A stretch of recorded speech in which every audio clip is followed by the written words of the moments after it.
They say the earth remembers blood, that the ground, once soaked with violence, whispers its truth to those who dare listen. Inane, it was not just a battle. It was a reckoning. In the blistering heat of 1824, on the blood-stained soil of what we now call Ghana, a catastrophic clash erupted that would forever alter the course of a people's destiny. The Battle of Nsamoo, a name few utter today, yet its echoes still rattle through the bones of those who know what truly happened. This wasn't just a war between empires. It was the moment when the British Empire met its match, not in numbers, not in guns, but in the unshakable will of the Ashanti, a kingdom forged in fire, discipline, and ancient fury. Led by the indomitable king Osei Bonsu, the Ashanti didn't just fight for power. They fought to keep their ancestors' spirits from being swallowed whole by colonial hunger. But what drove a kingdom to march into a massacre? And what dark choices, some say betrayals, sealed the fate of both conqueror and defender? Before we go any further, if stories like this awaken something in you, curiosity, fear, or just raw fascination, then do us a small favor. Like this video, subscribe to Folktales Cinema, and drop a comment below. Tell us, what would you have done if you stood at the edge of a battlefield with your family's future in your hands? Now, brace yourself. Because what happened in the dense forest near the River Pra wasn't just a colonial standoff. It was a brutal unraveling, a moment where courage, pride, and vengeance collided with cold steel and unforgiving politics.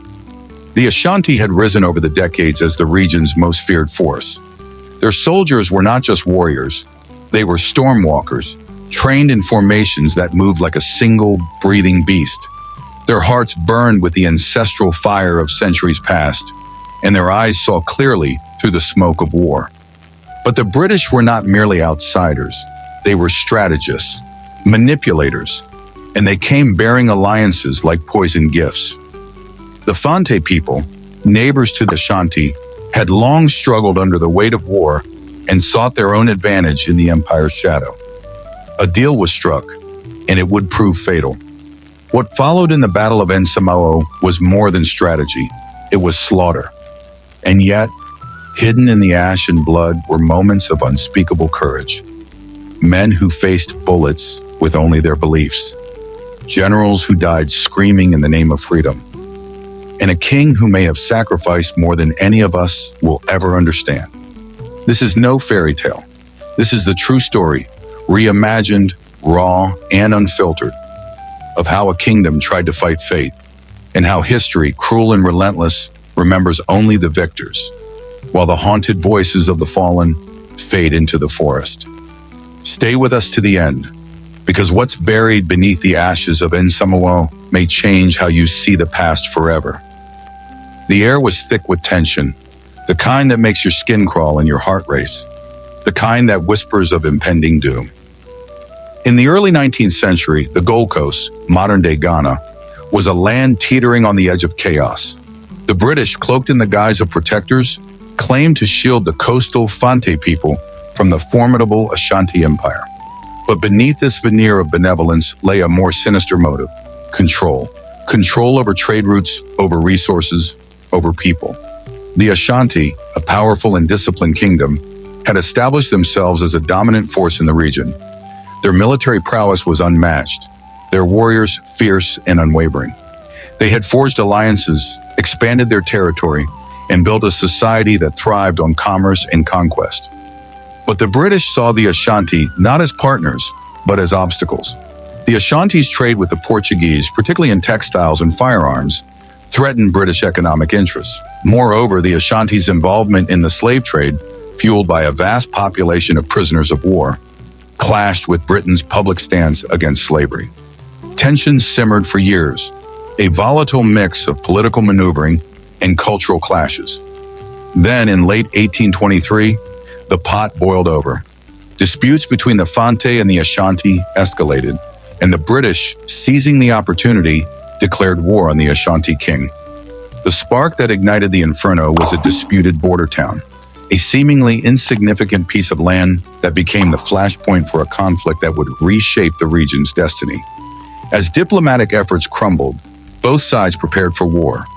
On one side stood the Ashanti forces, led by their charismatic and strategic leader, King Osei Tutu Kwame Asibebonsu. On the other, the British, under the command of Sir Charles McCarthy, a seasoned officer with a reputation for assertiveness.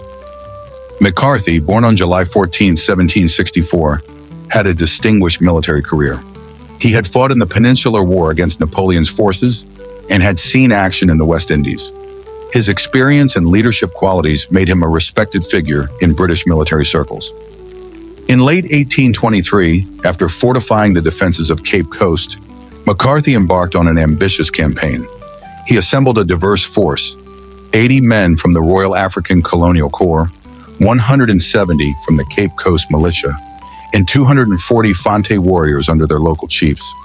Accompanying him were a captain and an ensign from the 2nd West India Regiment, a surgeon, and his colonial secretary, J.T. Williams.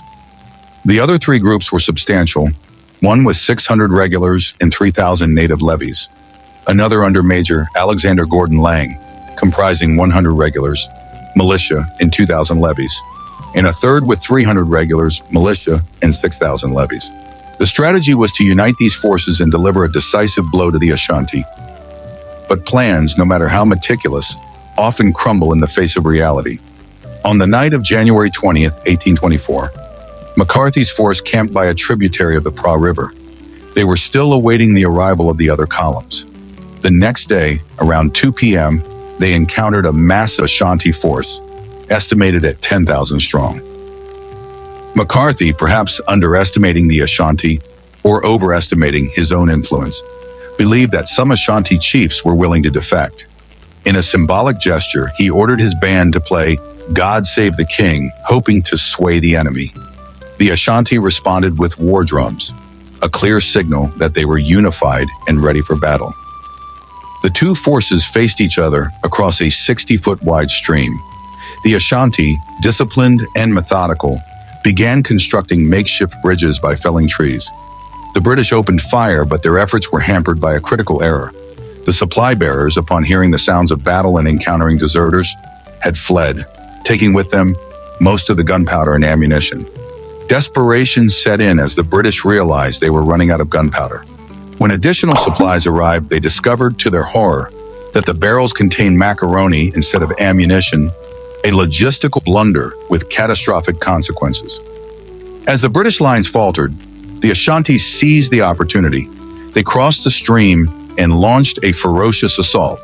The Fante militia, gripped by fear, fled the battlefield. The remaining British forces were overwhelmed in brutal hand-to-hand combat. McCarthy, along with his aides, attempted to retreat. He was wounded by gunfire and, facing capture, chose to end his own life. Ensign Wetherill was killed defending McCarthy's body. McCarthy's secretary, J.T. Williams, was captured but spared, recognized by an Ashanti chief for a past kindness. Williams endured months of captivity, confined in a hut alongside the severed heads of McCarthy and Wetherill, preserved as trophies. The Ashanti later fashioned McCarthy's skull into a gold-rimmed drinking cup, a symbol of their victory and a stark reminder of the battle's brutality. The Battle of Inisemenko was a devastating defeat for the British. Of McCarthy's force, only about 20 survived. The Ashanti's tactical superiority and the British's logistical failures culminated in a catastrophic loss. This battle was not just a military engagement. It was a clash of empires, ideologies, and ambitions. It underscored the perils of underestimating one's opponent and the consequences of imperial overreach. As we reflect on this harrowing chapter of history, we're reminded of the complexities of colonialism and the resilience of those who resisted it. The forest grew quiet again, but not with peace. It was the silence that follows tragedy, the kind that lingers in the soil, in the stories whispered at night, in the bones buried beneath the trees. J.T. Williams, one of the few who lived to speak of what truly happened at Inisemenko, would later tell a story that chilled even the most stoic listener. Months passed in captivity, with the shadow of death hanging heavy over him. But it wasn't skill or strength that saved him. It was a memory, a favor, a simple kindness he had once shown to an Ashanti chief. In a world consumed by blood and vengeance, that one human moment spared his life. Most others were not so lucky. Sir Charles McCarthy, once hailed as a bold strategist, a commander of European wars, became a cautionary tale of hubris. His skull, gilded in gold by Ashanti hands, became a ceremonial cup. Not just a trophy, but a message. We are not your subjects, we are sovereign. And Asante Hane Ose Bonsu, the king who had vowed to drink from that very skull if the British ever dared to provoke his people. He fulfilled his oath, not out of cruelty, but defiance. For him, that golden skull wasn't just a war prize, it was proof that even empires could bleed. Looking back, it's easy to point fingers. To say McCarthy's logistics were flawed, his tactics arrogant. But what would you have done in his place? Surrounded by foreign terrain, rival factions, unreliable allies, and a kingdom that fought not for power, but for identity? History doesn't always give us heroes and villains. Sometimes it gives us warnings. Warnings of what happens when ambition overshadows respect, when a powerful force underestimates the will of a united people. And so the jungle swallowed the noise, the blood soaked into the ground, and the story of Nsamanko became legend. But legends, like rivers, never stop flowing. They carry the echoes of those who fought, who fell, who defied, and who survived. What do you think would have happened if the British forces had waited, united their columns before charging into Ashanti lands? Or if the Ashanti had taken no prisoners at all? Let us know your thoughts in the comments. Your voice is part of how these stories live on. And if you found yourself gripped by this tale, there are more shadows to explore, more truths buried in time. This is just one of many legendary stories from the edges of history. So before you go, tap that subscribe button and turn on notifications. Here at Folktales Cinema, new stories drop every week, each one more chilling and thought-provoking than the last. Don't forget to like and share this episode if it moved you, surprised you, or taught you something new. Until next time, remember, the past never truly sleeps. It waits for those willing to listen. This is Folktales Cinema, where legend meets truth,